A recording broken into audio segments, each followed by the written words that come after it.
Born in Portadown, Northern Ireland on March 14, 1959, Colin Howell spent his childhood in Belfast.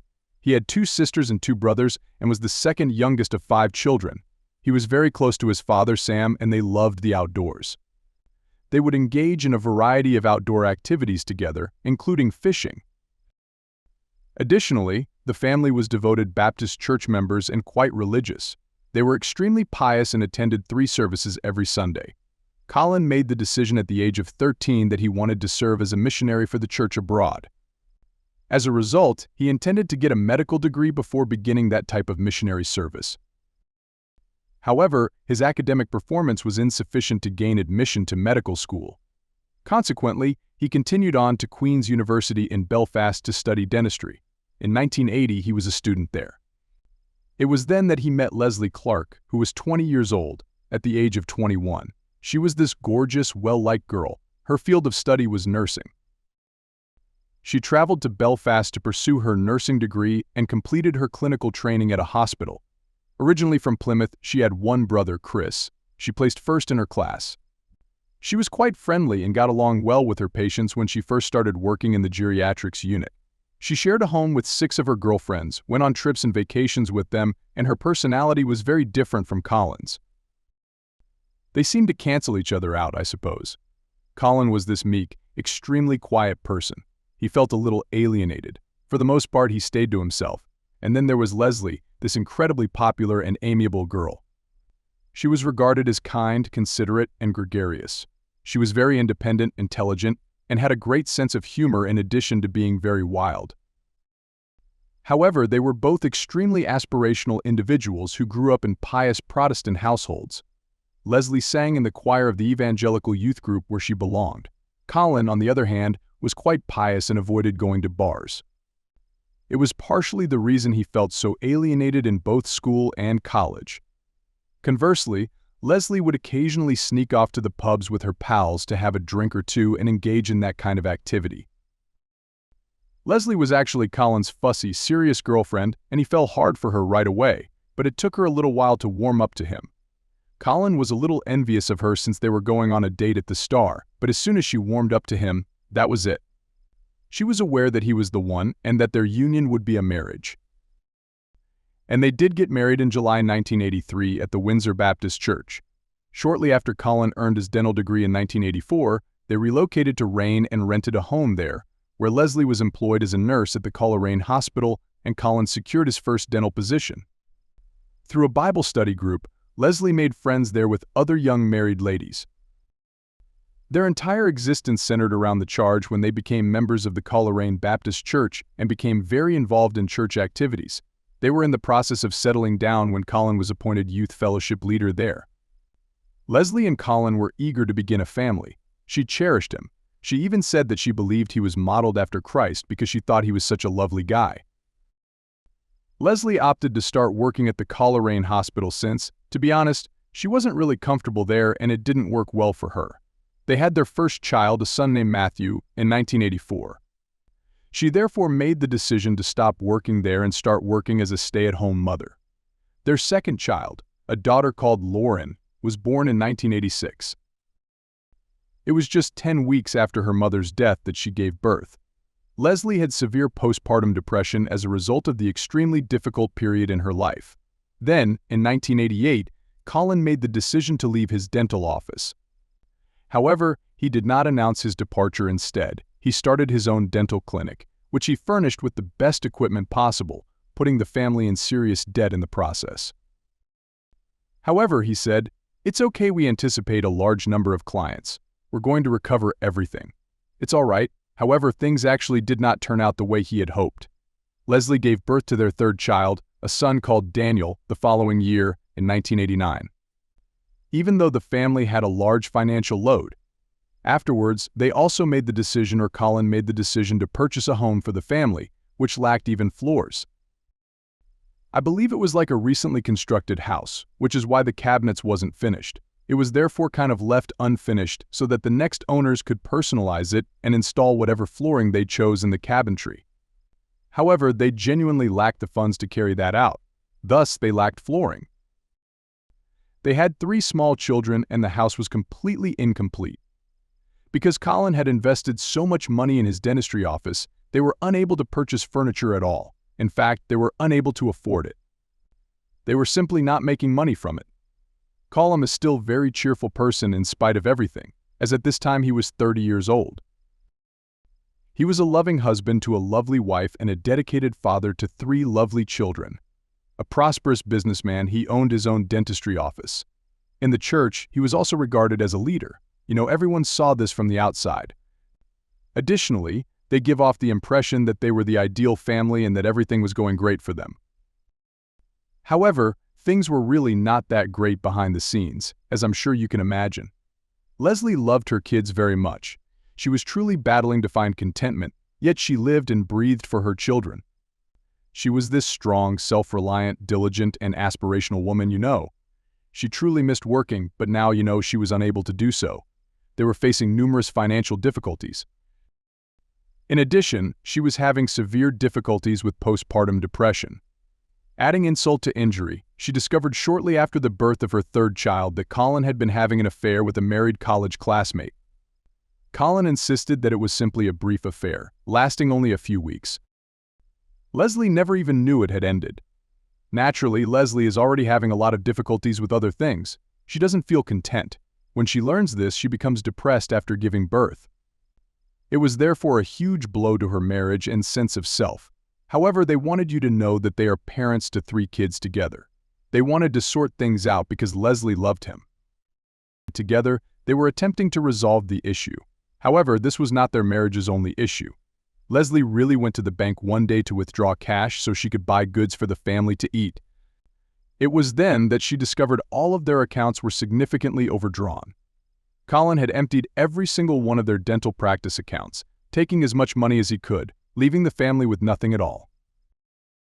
It's also clear that the dental office wasn't doing well due to how much debt they had, and for Lesley it was simply very difficult. Lesley was really disappointed because, as I mentioned before they met, she was a self-reliant, driven, and ambitious woman. Her own money was earned. She kept her money to herself. She performed it expertly. She even saved money for future travel expenses, She was suddenly forced to rely only on this man, who was essentially betraying her entire family. While she took care of the kids, she trusted him to manage the family's finances. He was simply not performing many things correctly. They didn't even have enough money for the family's essentials. Colin pretended that the insurance payment was to blame for this, but it was a lie. The dentist practice was struggling, as you may recall. He had blown his entire budget. He has been meeting with the bank often in an attempt to raise the overdraft limit and further indebt them. He even thought about giving the practice to another person. He thought about getting rid of the house. Additionally, their marriage was severely strained by this financial burden. Atop anything else, as you may probably guess. However, Colin was also an extremely arrogant person. His obsession was with other people's opinions of him.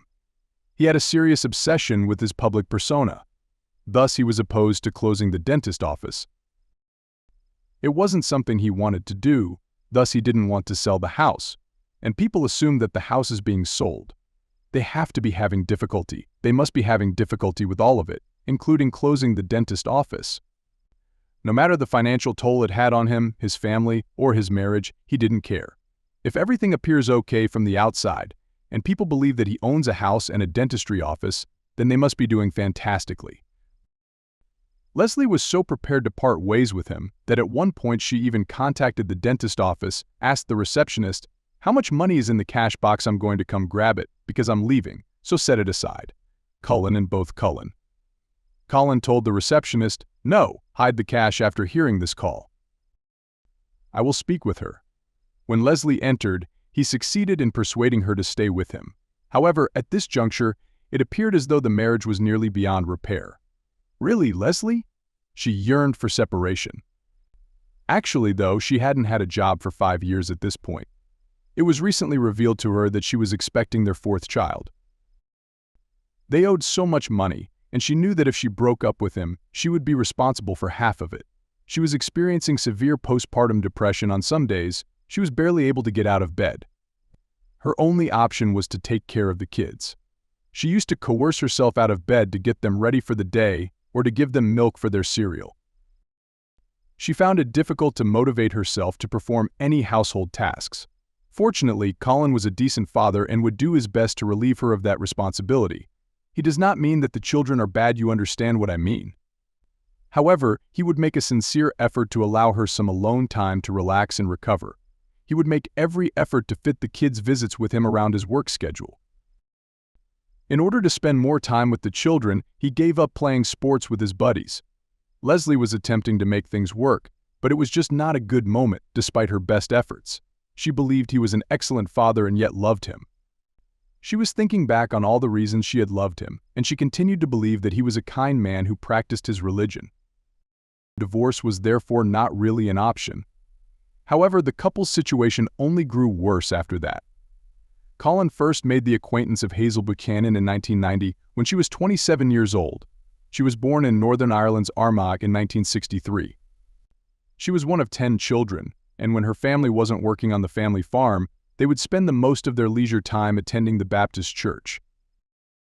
However, Hazel did not enjoy living on a farm, and she was essentially simply looking forward to the day when she could move away from it and establish a family of her own, which is precisely what she did in 1980. When she was 17 years old, Trevor Buchanan was the boy she met. Hazel was his first serious girlfriend. They were a few years apart in age. When Trevor was 22 and Hazel was 18, they were married the following year, and Trevor seemed to benefit greatly from their relationship. Although not as pious as Hazel, he was nevertheless religious. Together, they had 2 kids, and Hazel inspired him to cut back on his alcohol consumption, give up smoking, advance in his career, and support their family. Prior to their meeting, he had not been particularly religious either. She urged him to strengthen his Baptist religion, which he did, and he eventually became deeply devoted to it, becoming little more than a wash of the ground she walked on. He accorded her royal treatment. The family relocated to Coleraine in 1986 when their son was 4 years old and their daughter was 5. Trevor would cover the cost of every piece of furniture Hazel desired. She was dressed nicely. He was going to do everything in his power to please her. He was a policeman with the Russie in Coleraine. Trevor, the youngest of his 5 brothers, aspired to become an ICI officer because 3 of his siblings were active ICI officers. Hazel adored taking care of the children and working as a stay-at-home mother. The house was immaculate all the time. She continued to attend the church and remained steadfast in her religion. Trevor and she went to the same charges. According to all accounts, she was a wonderful mother and wife to Colin and Lesley, as well as the Coleraine Baptist Church. Despite her love for her children, she felt unfulfilled and as though something was lacking. She then made the decision to start working at Mount Sandal Nursery in Coleraine, which I suppose was a sign of her growing independence and caused a lot of strain in her and Trevor's relationship. Hazel had been raised in a rather sheltered environment, so it unnerved him. It was her parents that shielded her from the outside world. Then, when she was quite young, she met Trevor. At the age of 17, she dived headfirst into being a stay-at-home mother and became a mother to a family. She didn't really have much life experience or exposure to the outside world. She then made the decision to go look for work after 8 years of staying at home with her kids. She is venturing out on her own more often and riding her bike. She is starting to act more on her own. She was allowing Trevor to take much more care of the children. Additionally, I believe that Trevor was simply insecure and unsure of how to respond to the transformation she was going through. Additionally, he had to travel frequently for work, so tensions were simply mounting. Tension was piling up considerably. They were having a lot of arguments, so I suppose it was a case of the grass being greener.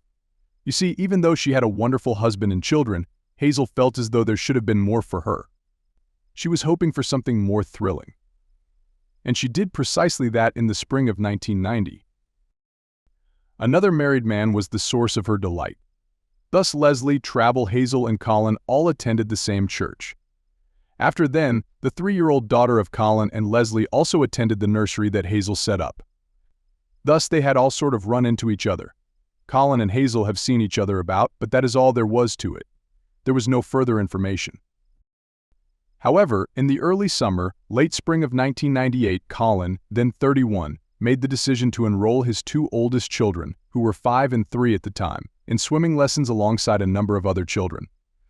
Colin started to take note of Hazel when she came to the pool to swim alone and do laps. he kind of fell in love with her. He was immediately drawn to her after spotting her in a swimming suit beside the pool. Thus, on his second swimming session, the very next time he went, he brought his own underwear. Entering the pool, he watched as Hazel completed her laps. He even goes over to Hazel when his kids are swimming and says, "Hey, I can hold you around your waist while you swim in place, and I'll give you some pointers." Which swimming-related knowledge does this man possess? I'm not even sure. For example, he does not teach swimming. However, Hazel said, so it just escalated from there. When Cullen was gripping her waist, he gave her leg an extremely high-pitched stroke before saying, "Hazel, I'm not thinking innocent thoughts about you." "I'm not that innocent either," Hazel said. They ultimately decided to just have a full-fledged affair. The real physical affair began one day when the charge planned a beach day. Cullen volunteered to watch the two children so Lesley could have a day to herself at home to unwind and rejuvenate. Then Hazel brought her two kids to the beach as well. Cullen says, "Day at the beach, day at the hanging out says, why don't you bring your kids back to my place so we can, get all of the sand off them and get them cleaned up." Once everything is said and done. When Hazel nods, they return to Cullen's apartment, where Lesley is waiting. At one point, they are in there tidying up the kids while they are asleep. While his wife is sleeping in the adjacent room, Cullen simply drags Hazel into another bedroom, leaving the children in the restroom, and spends all of his time with her. Subsequently, they just began sharing beds during the summer of 1990. They occupied a unique space. Where would they travel? To the castle? Park Forest. Incredibly sentimental. I understand that you're thinking that they acted as though they would spend more time together by pretending to take guitar lessons together. Cullen would also visit Hazel and Trevor at their home and act as though he was teaching her how to play the guitar. I'm not sure if he did teach her the guitar to a certain extent, but when Trevor once got home and saw Cullen and Hazel sitting on the couch with their guitars out, he said, "There's something weird about this."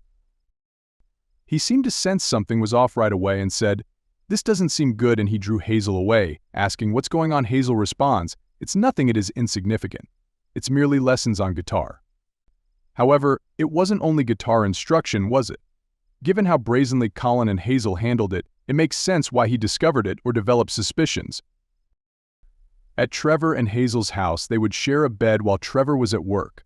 When Trevor was asleep, Cullen would slip inside the house and they would have sex. They would do this 2 doors down. And when all of the employees at Cullen's dental office had left, they would get together at the park as if no one else had noticed them other than their neighbors. Because they weren't wearing protection, they were just being extremely careless with it. Hazel truly discovered that she was pregnant by August 1990 and that she had been having affairs with both Cullen and her husband. She didn't want to take a chance, therefore she didn't know whose baby it was. She thus made the decision to end the pregnancy. Since this was not Cullen's first rodeo, he said, "I know just the place he had premarital sex with Lesley when they first started dating. Is that correct? Furthermore, it is clear that he has never used contraception or anything like." I'm not sure because he had 3 pregnancies with Lesley prior to their marriage and said, "Look, I'm just not ready to be a dad. My degree hasn't been completed yet. I'm just not prepared for it yet."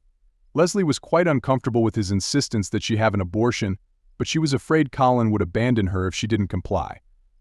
Because abortion was prohibited in Belfast at the time, he drove her to a clinic in London where she had the abortions. 3, with a mere 2 weeks between them. Lesley's feelings of remorse over these abortions were intense. Ultimately, Cullen brought Hazel to the very same clinic that he had brought Lesley to all those years prior. This guy is the worst, really, and he insists on having abortions rather than merely utilizing contraceptives. He found it to be a foreign concept, but it's possible that this played a role in it. But he had a very voracious sexual appetite and was practically hooked to porn. And in college, he went to a lot of individuals and revealed to them that he was hooked to porn, probably still is. He was like, "Look, I'm super addicted." Additionally, he had to install software on his computer to stop him from seeing porn, but he still managed to get around it by going online or doing other things. He was just unable to control himself. And perhaps that played a part in all of this. Why, it seems, he continued to cheat and detested birth control. In any case, he and Hazel absconded to London while blatantly misrepresenting their actions to their partners.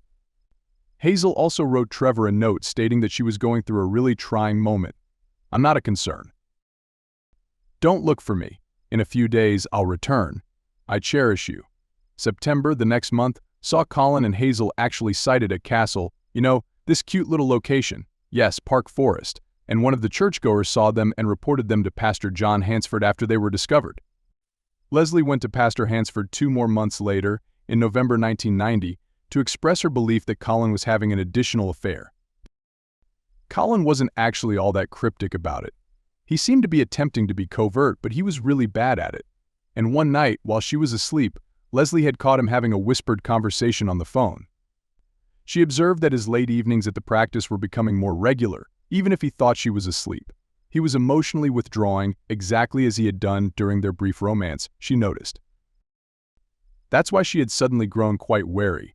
The thing that really gets to us about all of this is that Lesley had just given birth to their 4th child, a son named Jonathan, in November 1990. Thus, it's just a really emotional moment. She then went to Pastor Hansford and told him that she believed Colin was having an affair. Consequently, Colin denied everything to the pastor when he spoke with him. And the pastor said, "Well, buddy, it's obvious he didn't buy it because church members saw them. They were really cunning." Now that Lesley had come to him, there were plenty of reasons for her mistrust of Colin. After that, the pastor went to talk to Hazel. Hazel first denied having an affair, but she later acknowledged that she was not happy in her marriage to Trevor. In essence, she said that neither him nor the marriage were fascinating anymore. He is, in essence, uninteresting, dull, and unambitious.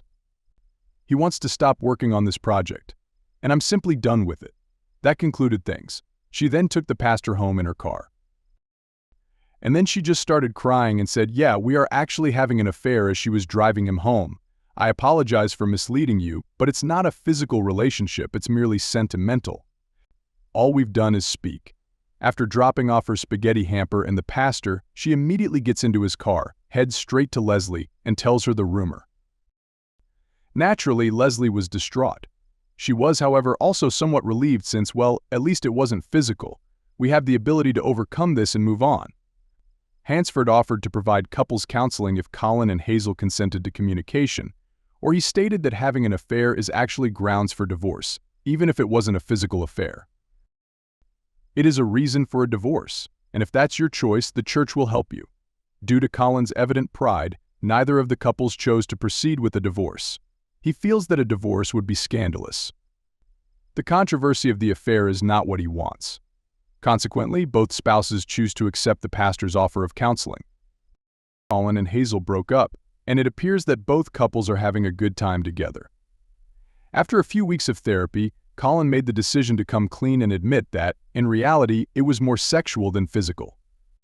Lesley attempted suicide as a result of this. After attempting to overdose on opioids, she was sent to Coleraine Hospital, where she spent 3 days having her stomach pumped. And above all, it was a plea for assistance. She realized, that she didn't want to die. Her desire was to be present for her kids. They required her, and they were so young. Not only did she want to improve for her kids, but she also wanted to improve for herself because, well, Colin had kind of turned her into a shadow of her former self. She was this wildly funny, gregarious, friendly, aspirational woman. She remained all those things too. However, she felt that Colin had diminished her, and she was attempting to rediscover her true self. She was coloring her hair, attending aerobics classes, and participating in sunbed sessions. She was taking care of herself once more in an attempt to return to the woman she once was and still is. Hazel and Trevor also appeared to be progressing well in therapy. They both acknowledged their own inadequacies. They were figuring it out. They avoided Lesley and Colin at all costs. For example, they would attend church sessions at night because Lesley and Colin attended morning sessions. Trevor, blamed his wife for everything because she is his spouse. It's her that has a debt to him, not Colin. Colin, for example, is not truly informed by our staff. They've only recently seen one another. Clearly, though, he didn't like the guy. Okay, fair enough. Simply put, didn't like him and didn't want to see him. The pastor then advised Trevor and Colin to attend a counseling session, which they did and shook hands on. Trevor apologized to Colin. It seemed like everyone was moving on. And for precisely this reason, Colin called Hazel in March 1991, saying, "There's no way you're really moving on, it doesn't convince me." And Hazel said, sure, proving he was correct. During this phone call, she reportedly told him, I'll love you until I'm old and gray." And with that, their relationship resumed immediately. Lesley was tranquilized and asleep when Colin was like giving her tranquilizers so they could sleep together. When Trevor was at work and they were both asleep, they would go to Hazel and Trevor's house. Lesley and Colin are doing incredibly well, and both couples are still attending counseling during this time. They're attempting to resolve the issue. They are attempting to reignite their relationship.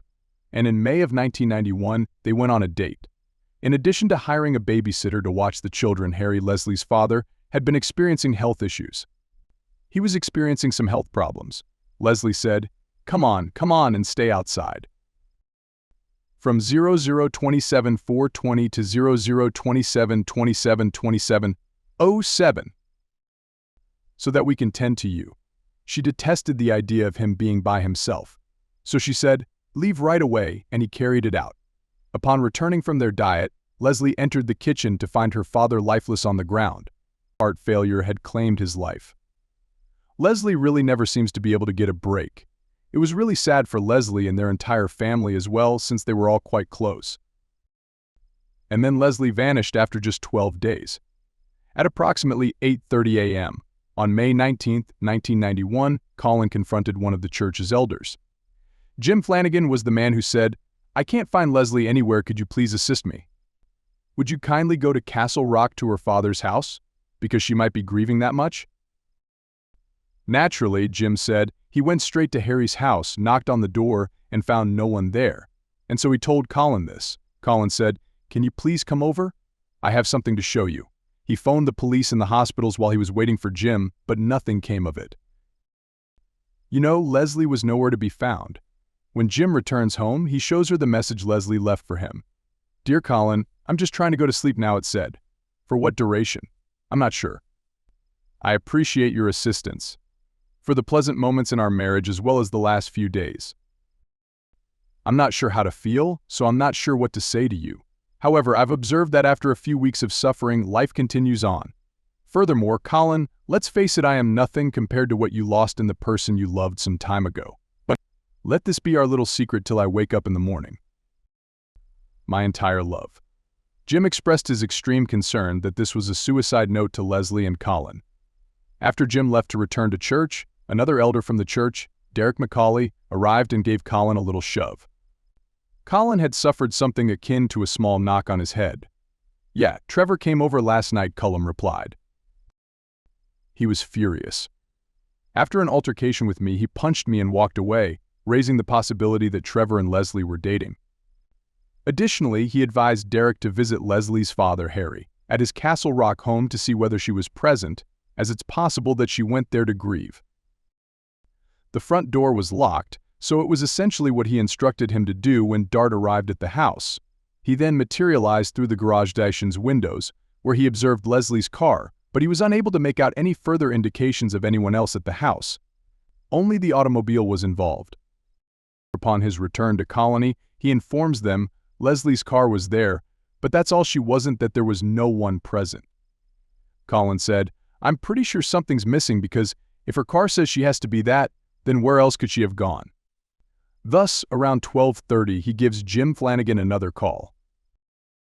And he begs, "Would you kindly return to Lesley's dad's house and inspect it again? I'll give you the keys this time so you may enter and take a look around." Thus, Jim goes out with David Green, a police officer who is not on duty. But it was at 1:20 p.m. when they arrived at the house. Using the keys, they allowed themselves inside and independently inspected the entire house.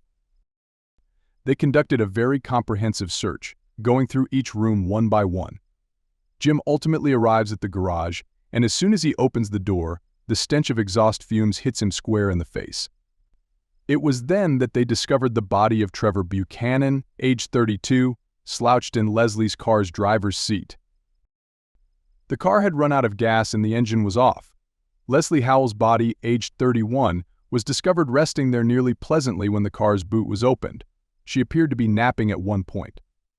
She was listening to music on her headphones. Watch it. 3 pictures of her with her father, one with her brother and her mother, and one with Colin, were all arranged around her body. Naturally, Jim and David called the police right away. They also asked the pastor to let Colin and Hazel stay in his bed. When the police showed up, they saw that there was a vacuum-powered hose pipe connected to the exhaust system that led into the car's boot. It appears that they were dealing with a double suicide because the keys were also in the car's ignition. Rumors circulated that Trevor and Lesley had actually begun that affair together and that they had made the decision to take their own lives together as a result of their inability to cope with the betrayal by each of their respective marriages.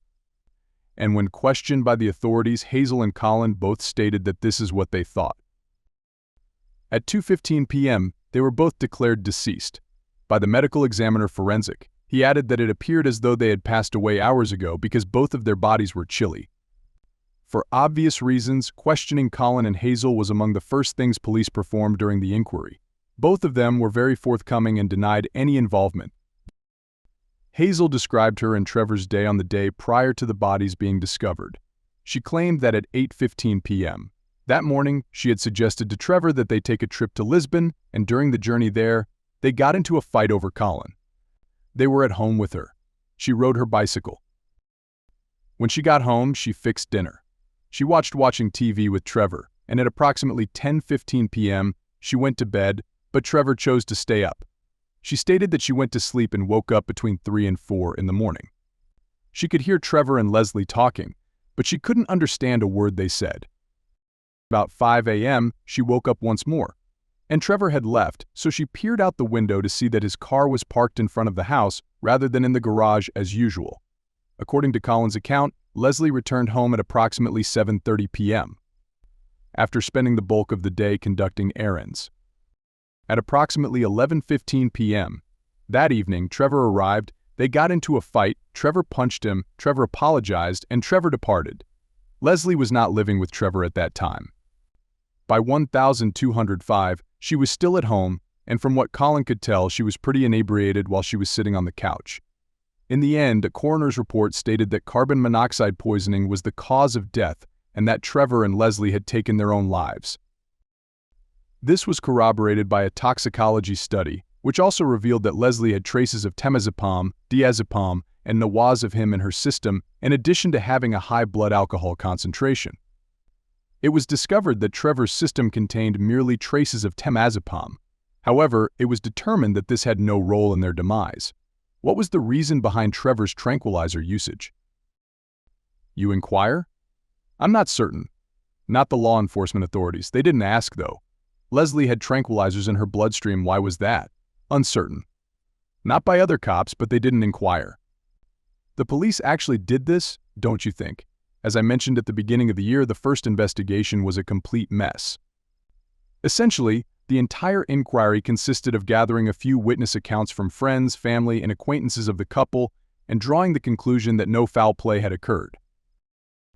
Then, on May 28th, they met with a number of police officers, and during that discussion, one of them raised some concerns about Colin tranquilizing his wife and giving her medication to put her to sleep. He expressed some anxiety about this, and, perhaps believed that Colin was accountable for his wife's passing, or that he had anything to do with her death. But in the end, this was discounted. It was determined to be a suicide, and the investigation was ended. Do you understand what I mean? It was really not that much of an investigation. They simply sort of missed a great deal. An enormous amount of crucial information. We shall now discuss that. Colin and Hazel lost loved ones, but they never stopped seeing one another. Additionally, there were reports on the internet that Colin would need to calm down. He enjoys calming folks down. In order to get over his guilt, he would sedate Hazel with medications he stole from his dentist office so they could have sex. Hazel ultimately came to the conclusion that she had to end this relationship. Because of how toxic it was, she moved on and started dating Trevor Macaulay, a man she had dated when she was a teenager. Additionally, their relationship didn't endure long because she eventually cheated on him. Possesses a penchant for betraying men named Trevor. This time, it seems like she was having an extramarital affair with David Stewart, who used to be the ICC's top superintendent. Thus, not too dissimilar from the work her late husband was doing, but perhaps a little higher up because, well, she was always complaining about Trevor's lack of drive to advance and get a better salary. After David and Hazel were married in 2005, it appeared that Hazel was at last beginning to move on from the events of 1991, and that Colin had also moved on. In 1996, he held a Christian singles party where he met a woman. He made the acquaintance of Carl Jorgensen. She was an American, divorced, and now living in Northern Ireland. And they came together. They had a great chemistry. In 1997, they tied the knot and welcomed a child the following year. And together, they had 5 more children after that. As a result, Colin had 9 children overall, 4 from his union with Lesley and 5 from his union with Kyle. Tragically, during Colin's marriage to Kyle, one of his sons, Matthew, from his first marriage to Lesley, really passed away in 2007 after suffering an unintentional fall while studying abroad in St. Petersburg, Russia. He had several instances of infidelity. He was probably simply a chronic liar, and a leopard never changes its spots, so I guess that's that. In other words, everyone has essentially moved on by now. They are wed. Although they are married, Colin and Kyle are not getting along. After that, David and Hazel are facing each other, wed but in a shaky relationship. Then, on January 29, 2009, Kyle called the charge elders of the Coleraine Church and said, "Hey, can you come to our house? Colin needs to come clean." They sort of anticipate that it will be another admission along the lines of, "Oh, I cheated on my wife. Please forgive me." Well, how incorrect they were. They were correct when they said he was confessing. Fortunately, it was not an admission that he had an affair with his wife. It was an entirely different experience. He claimed to have lost PS $350,000 in a scam and to owe large sums of money to numerous patients. In addition, he believed that God was punishing him for the loss and passing of his son Matthew. It was now time to turn from our sins. His wife Kyle, who had heard everything, was present as he was confessing and feeling regret. She felt that the church elders needed to hear this, so she phoned them. It sounded like a pretty unusual scenario, with Alec reading Bible texts alongside the church leaders. In essence, though, he acknowledged that he had sinned by having extramarital affairs with his late wife Lesley and permitting her to have 3 abortions. Additionally, he had acted in a similar manner toward Hazel, having an affair with her before permitting her to have an abortion. He also acknowledged that between 1998 and 2008, he had raped several of his patients throughout a 10-year period. He would rape them while they were sedated. Who knows how many women he has molested and raped then? He said that he was unable to control his erotic impulses. Finally, but just as importantly, he confessed to killing Trevor and Lesley and setting it up to appear like a double suicide. Except for his wife Kyle, who had known since 1998, everyone was genuinely astonished and stunned by this admission and revelation, and she gave in to dread and agreed to preserve the secret. However, after he had an affair, she chose to make him confess. That must be where Kyle draws the line when it comes to cheating. "Oh, so you wed the spouses of your mistress and your wife?" "Not to worry. Together, let's tie the knot. Together, let's have 5 children. However, lying. Not at all. Anyway, sir, it's evident that the call running police department was contacted and Colin was brought to the station to be questioned. But how dare you?" And he told all about it. However, he claimed that other people had also committed these crimes. Hazel Buchanan, his former mistress, helped him. Subsequently, he elaborated extensively on their methods of carrying out the killings, disguising their actions, and eventually managing to escape punishment for nearly 2 decades. According to his account, he met with Hazel on May 14, 1991, and essentially told her, "I want to kill my wife and your husband so that we can be together. I also have a strategy." Presumably, he did not delve into great detail. He informed her he was going to make it appear like a double suicide and that he required her assistance in moving Trevor's car out of the way, opening the garage door, and seducing Trevor. He handed Hazel a packet of temazepam pills, which are essentially medicines intended to alleviate sleeplessness. "You will therefore be eliminated if you accept it. Crush this out and put it in this food," he said. He was planning to carry out this plan on May 18, 1991, his youngest son's birthday, which also happened to be the day everything was supposed to happen. He was therefore going to murder his mother on his son's birthday. Great man. He was therefore in the garage that evening, May 18th, packaging and assembling his son's birthday present, a slide, and he essentially chopped a baby bottle to fit around the car's exhaust. After that, he grabbed a hose pipe, hooked it to the baby bottle, and ran it into Lesley's sleeping area in the living room. He proceeded to turn on the car after positioning the hose directly in front of her face. He was afraid she would wake up as she began to get upset while she slept. He then returned to the living room and raised the donor over her head, trapping her under the doona and inhaling all of the vapors. Apparently, she called out for her son Matthew while he was doing this. Of course, Matthew didn't show up, and Lesley did finally die. She was 31 years old, and her son Matthew was 6 years old when she passed away. Lauren, her daughter, was 4 years old, while Daniel and Jonathan, her two youngest children, were respectively 2 and 9 months old. Colin wrapped her corpse after she passed away, carried her, and placed her in the trunk of her own vehicle. He tossed a bag on top of her after covering her with a white sheet. Then he entered to secure the baby bottle and the hose pipe and placed them in the car with him. At the 11th hour, he made the decision to seize the 3 images and the cassette recording that were discovered next to Lesley's corpse. He contacted Hazel when her body was found, hung up after the quick ring, and waited for her to return his call at around 1 in the morning. And when she did phone him, he told her that he was coming to her apartment to carry out the remaining parts of the plan since he was done with Lesley. He took the baby bottle and hers out of the car when he got to the Buchanan home. After that, Hazel was beaten. Get to know him. That's Lesley, he added, pointing to the white sheet in the back of the automobile. Trevor was asleep, Hazel confirmed, and she'd crushed up the sedatives Colin had given her and stuffed them into a tuna sandwich. Colin then connected the hosepipe and baby bottle to the car's exhaust and routed it through to Trevor's bedroom, where he lay asleep. He went back outside and switched on the car after putting the other end of the hosepipe near to Trevor's face inside. In the end, Trevor woke up, so Colin had to let him in. There was a disagreement. He sustained the head traumas for that reason. In the end, he was able to tie Trevor's arms beneath a comforter and shove the hosepipe into Trevor's mouth. Colin pulled Trevor's body into the garage after he finally passed away from the poisonous vapors, telling Hazel that everything would be all right. After telling her to chop them up before cleaning the bathroom, she followed his instructions and handed him his pipe and the baby bottle he had used. Colin then removed the bike from the car as soon as he had departed. Before repositioning the bike on top of them, he layered Trevor's body on top of Lesley's and covered them both with the white sheet.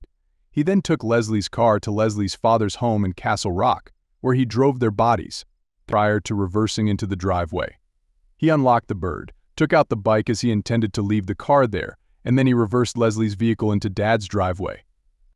12 days ago, as you may recall from Aaliyah, Lesley's father had died. He chose to hide the bodies in this unoccupied house because it was empty.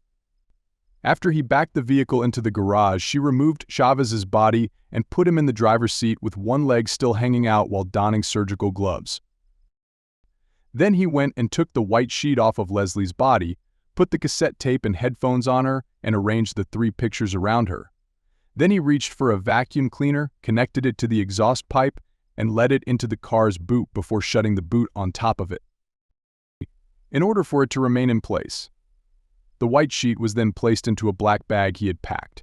He walked quickly to the location where he had left the bike road hurt, and upon arriving home, he contacted Hazel to inform her that the deed had been completed.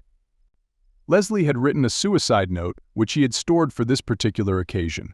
He claimed that this was the end of the story and delivered it to the church elders the following day. Overall, from beginning to end, he needed roughly 4 hours. Thus, it goes without saying that Colin Harold was taken into custody on the day he gave the confession. And on February 3, 2009, he was charged with 2 charges of murder after Hazel refused to cooperate with Colin's story and was taken into custody. She believed that Colin had tricked her into becoming involved in the situation and that she was just a victim of coercion. When questioned over the course of 2 days, she categorically refuted the allegations. Naturally, though, the police were not going to put an end to that. They eventually convinced her to acknowledge some role in the atrocities since they knew she was involved. Still, she intended to enter a not guilty plea. Oddly enough, Colin was also going to enter a not guilty plea. Colin's trial was arranged quickly, and he actually entered a guilty plea just a few days before it was supposed to start on November 18, 2010. Throughout the trial, the prosecution acknowledged that Colin was not driven by financial gain, but they did point out that he benefited from the deaths of his wife and father-in-law, receiving over $414,000 as a result of Lesley's inheritance. Lesley passed away 12 days later, and Colin inherited the money from her estate. Following a psychiatric assessment, a specialist concluded that Colin experienced a psychotic episode while he was being held. In addition, he suffered from a serious personality issue. Fortunately, though, this did not absolve him of responsibility. Additionally, he was given a life sentence with a minimum of 21 years in jail at the beginning of December 2010. The judge stated that he would have genuinely thought the 28-year prison sentence was appropriate if he hadn't entered a guilty plea. The trial for Hazel started in March 2011. A jury was scheduled to decide her fate after a 15-day trial. Colin did testify for the prosecution during the trial, and the jury was informed that Hazel had assisted in the planning of the killings and had later disposed of the evidence. There were rumors that she profited financially from her husband's murder as well. However, it was pointed out that it wasn't nearly as important as what Colin got when police recordings from her arrest 2 years earlier were shown to the court during her trial. These recordings date back to the moment of her arrest, as previously mentioned. It was also the first time they had heard her sort of own her guilt. I will therefore tell you a few quotes from these CDs that she said. "I would like to apologize to Tara's family. My shame was immense, my guilt terrible. I apologize to my spouse David, whom I adore. My children, Lisa and Andrew, are my life and I apologize to them. Colin was a very calculating and icy individual. I had no intention of doing this. I wanted him, but he wanted me more. I have ruined lives, and I will always regret this. I'm not sure if it was fear or love. He was in charge of me. I felt like a tiny robot to him." She also acknowledged that she ought to have made an effort to stop the killings, according to Detective Sergeant Ferris, the detective conducting the interview. "Calm down," she said. Ferris said, "I could have stopped it. However, you permitted it to occur. You participated in a scheme. Hazel to be important to others. It was almost the ideal material. You came dangerously near. However, things don't always turn out that way. From the moment of her arrest until her trial, she also underwent a significant shift in attitude.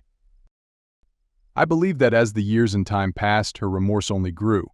She had 20 years to feel bad after that, really. Thus, I'm not sure if it was horrible. Additionally, I believe that things weren't looking good for her as the trial drew near. Most likely, she was afraid about going to jail. She therefore just said the truth, possibly believing that it would make her appear better. I believe that she decided to fight the allegations and perhaps even to acknowledge some culpability because she thought the jury would determine that she had been duped and wasn't as bad as Colin, possibly even that she had been a victim as well. And for that reason, she did these things. She had 20 years to come clean, so thankfully the jury did not view it that way in the end. You know, if she had been duped, she was no longer with him. If she had truly felt bad about what had transpired, she could have been clean about it at any time. She had the opportunity to stop these killings from occurring, but she chose not to. Ultimately, happily, she was found guilty of the murders and given a life sentence with a minimum of 18 years in prison on March 16, 2011. And she was 48 years old at the time of sentencing. Mr. Justice Hart, the judge overseeing her case, remained silent as she knew her husband was being killed in a different room, waiting for him to pass away without intervening.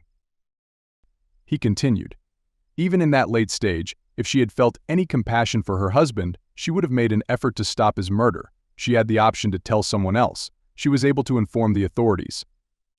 Lesley Howell might have avoided it even after she had married. How to stop him from breaking into the house and killing her spouse by, among other things, locking the door against him, not opening the garage door to him, waking her husband, calling the police, or warning her neighbor, to name a few. Additionally, he said that she was enamored with him and that he was a charming, cunning, and hypocritical man with a voracious hunger for sex. Colin is currently spending his time at Maghaberry High Security Prison in her anteroom, while Hazel is detained at Hyde Bank Prison in Belfast.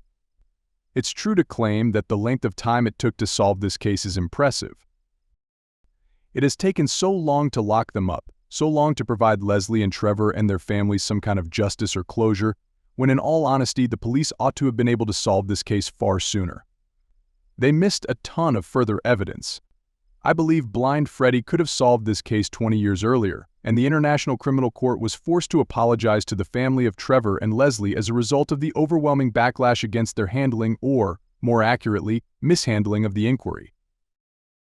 Let's now discuss some of the hints and evidence that the ICC either overlooked or flat-out disregarded that could have made the case much easier to solve. Colin first proposed 3 times, in fact, that they visit Lesley's father's house and check the garage.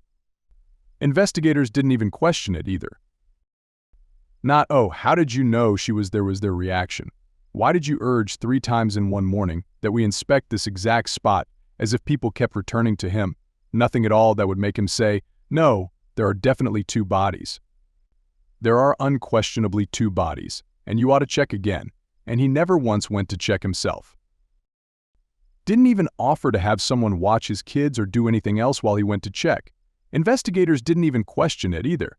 They didn't ask, why do you keep sending folks in that direction? Lesley's automobile, which Trevor and Lesley were discovered in, was not forensically examined, and I was wondering why there was no one else in the world that she might be in addition to her dad's residence. Furthermore, not even the hose pipe that the policeman discovered was sent out for analysis or to be examined for DNA or fingerprints or anything like. Subsequently, the post-mortem images revealed that Trevor had injuries to his mouth, nose, and back of his skull, most likely as a result of the altercation with Colin during Colin's attempted murder of him. At Trevor's wake, a few people did in fact notice these injuries as well, and they brought them up with the ICC. The ICC showed there, interrogated Colin, and Colin simply told them that he had come to my house, punched me, left, and that was that. They only mentioned that the night before he was killed, he got into a disagreement with the woman's husband over an affair. They didn't go into any more detail. Hitler-like. In addition, human blood was discovered on Trevor Sweatshop's clothing after his body was discovered, and it was disposed of. It was discovered through forensic testing to be human blood. That was it at that point. They took no further investigation into that. They made no attempt to pair that blood with anyone. That's just human blood on this now deceased guy's hoodie. We also won't be investigating it. Lesley's car in Trevor's position was actually another matter. Evidently, he was discovered in the driver's seat, and Trevor and Colin had quite disparate heights. Colin was much shorter than Trevor, and he failed to take that into consideration. Trevor was taller than him, so he didn't push the driver's seat back. Trevor's feet didn't fit in there, so one of his legs was hanging out of the driver's side door when he was thrown in there with that kind of stuff. He didn't even query why the driver's side door was still open. Wouldn't he have shaped his body to fit inside the car if he had been driving it? Furthermore, because the window was open to you, wouldn't he want to close the door? If he was attempting suicide, he would want the fumes to remain in the car, therefore wouldn't you want to close the door, fit incorrectly so he could close the door and close the window? Yes, furthermore, the IC either disregarded it or failed to clock any of that. I'm not sure. In addition, the IC accepted Colin and Hazel as credible witnesses despite knowing that they had lied to them about certain aspects of their affair. Even though they knew they were lying about some aspects of their affair, they yet accepted them at face value for everything else they said. When Colin explained why he acquired that facial injuries immediately following the deaths of his mistress's husband and wife, they accepted him at face value. He sustained an unexplained injury, and they say, oh, that makes sense. Just the previous evening, you two got into a quarrel before he was discovered dead. That makes sense. Several other witnesses who had really seen Lesley the day before her murder also had doubts about his description of her travels. Police continued not to question him. Even though they had ample proof that he was obviously lying about a number of different topics, they yet chose to accept him at face value and considered him to be a reliable witness. They also had a report that one Colin had fallen into a buffet with an electrical cord. Lesley was taking place 1 month prior to her death. In April 1991, she called her pal and said, "This weird thing happened, and just in case something comes up, I just had to let you know." In essence, though, she had gone to take a bath and had brought a cassette tape into the tub to listen to music when Colin entered. "I need the cassette tape," he says. Then, while he's reaching for it, he kind of lets the cable fall into the bathtub. She also claimed to have called a friend to say, "Look, I'm sure it's nothing but just in case he's trying to kill me, just in case it wasn't an accident after experiencing a slight shock." Colin remembered this incident clearly and stated that it occurred during a dispute they were having over Lesley, believing that he was cheating again, which, incidentally, he was. He therefore asserts that she had the cassette tape on the bathtub rim, and he essentially told her not to put it so close to the bath as it could electrocute her. He says he didn't mean to do it, but he did display her the cord in a menacing manner before letting it fall to the ground. He must have wanted to frighten her, and it's what the IC does. This is akin to choosing to overlook it. This man made a threat on his spouse. A month before her death, she called her friend, implying that my husband may have attempted to kill me. Subsequently, the ASC stated that it was impossible for it to have happened. The fact that some of Lesley's friends claimed that Colin had been seducing Lesley because Lesley had informed them, I'm pretty sure this is happening, also couldn't be related. He definitely continues to sedate me. However, the cause for this was never investigated. They overlooked the fact that Colin was experiencing serious financial troubles and that, following Lesley's death, he had received nearly $400,000 in life insurance. Because of everything that they completely disregarded during their investigation, which is absurd and extremely annoying considering that this case remained unsolved for 20 years when it could have likely been solved by a toddler. But as a result, the relatives of both fatalities were let down when the police ombudsman made a statement about the inquiry in 2011 and claimed that it was silent, seriously flawed, and lacking in objectivity. Hazel conducted an interview and shared what she thought to be her side of the story with the Belfast Telegram. "Silent," she said. "Why did you let that go on for so long?" people ask. "Why didn't you just walk away?" And I believe that since I was afraid of what he might do, I was afraid to leave him. I had no idea what he would do. And he was in complete control because he had so much on me. I was utterly alone and unable to communicate with my relatives. I was unable to speak to anyone. She is therefore still unable to accept responsibility for her part in these events, even after being proven guilty and having him sentenced to prison.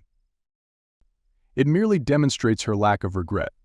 Her sole regret is that she was discovered since she had the ability to stop the issues from occurring at any point during they were happening, or at the very least, she could have stopped Trevor's issue from occurring. And then she could have come forward and admitted anything at any time during the next 20 years. Not that she was with Colin all the time.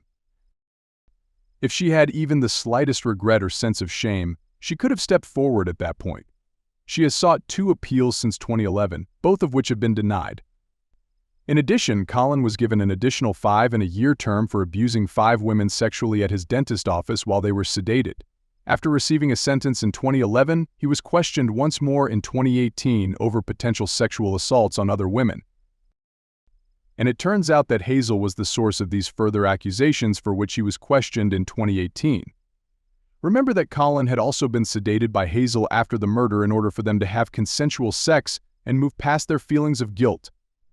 I'm not sure if you can call it consent if you have to sedate someone in order to have sex.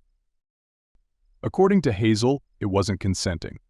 As far as I can tell from what I've read online, David, Hazel's spouse, is standing by her side during the entire ordeal, both during her detention and during her continuous appeals.